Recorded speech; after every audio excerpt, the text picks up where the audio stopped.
নমস্কার বন্ধুরা, কেমন আছেন সকলে? শ্যাম্পিস লাইফের আর একটা ভিডিওতে আপনাদের প্রত্যেককে জানাই স্বাগত। ঘুম থেকে উঠে জানেন গাছগুলো দেখছি ভিজে ভিজে। নিশ্চয়ই রাতের দিকে বৃষ্টি হয়েছে। এখন অবশ্য রোদ্দুর উঠে গেছে। অনেক দিন পর না এই মিষ্টি মিষ্টি হাওয়া আর রোদটা খুব ভালো লাগছিল। অনেক দিন থেকে গরম ছিল তো, তাই আর গরমটা ভালো লাগছিল না। একটু বৃষ্টি হওয়াটাও খুব দরকার ছিল। যাক, ভগবান কথাটা শুনেছে, বৃষ্টি হয়েছে। তো বাচ্চাদের তো পরীক্ষা হয়ে গেছে, ওরা একটু পড়াশুনো করে দু ভাই বোন মিলে বল নিয়ে খেলতে শুরু করেছে। আর এই দেখো, ওপরে গিয়ে দেখি একই এক কাণ্ড।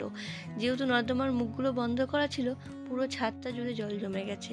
তো এগুলো একটু পরিষ্কার করে নিলাম। ছাদে থেকে বাইরের দূরে পাহাড়গুলো দেখতে না ভারী সুন্দর লাগে। আর এই দেখো, আমার গোলাপ গাছে 3টে কুড়ি এসেছে। অনেক ভালো লাগে জানো, গাছদেরকে এনে যত্ন করে যখন গাছে ফুল হয় না, খুব সুন্দর লাগে। আমার আবার গাছ ফুল খুব ভালো লাগে বাড়িতে লাগাতে। আর আজ আমার ছেলের বন্ধুর জন্মদিন, তাই কিছু তো কিনতে হবে উপহার। তাই আমি মেয়েকে নিয়ে বেরিয়েছিলাম একটু দুপুরের দিকে। আর গিয়ে দোকানে দেখছিলাম এটা ওটা গিফট।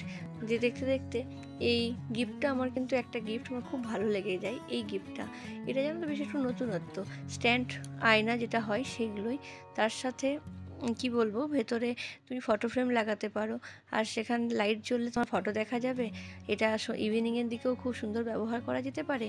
আবার ওটা বন্ধ হয়ে গেলে আয়নারও কাজ করতে পারে। আর ফেরার পথে মেয়েকে মোমো আনতে হয়েছিল। মোমোর সাথে আজ একটা স্যুপও এনেছিলাম, কিন্তু স্যুপটা একটু দেরি হয়ে যাওয়াতে না আর খেয়ে উঠতে পারিনি। তো আজ দুপুরে না একটা পার্সেলও এসেছিলো। কয়েকদিন আগেই অর্ডার করেছিলাম, মায়ের জন্য একটা স্লিপারের খুব দরকার ছিল। কখনো এর আগে অনলাইনে নিই কো, তাই টেনশন ছিল। কিন্তু না, দেখলাম বেশ সুন্দরই এসেছে। মায়ের জন্য দুটো স্লিপার, দুটো কেমন হয়েছে অবশ্যই জানিও। আর এই দেখো, চিনতে পারছো? সেই ছোট্টবেলাতে খেয়েছি, তারপর এতদিন আর খাওয়া হয়ে ওঠেনি। বেশ অনেক দিন পর খেয়ে খুব ভালো লেগেছে। তো ভিডিওটা তোমাদের কেমন লাগলো অবশ্যই জানিও। আর আমার চ্যানেলে যদি নতুন হও, সাবস্ক্রাইব করে দিও আর লাইক করে দিও।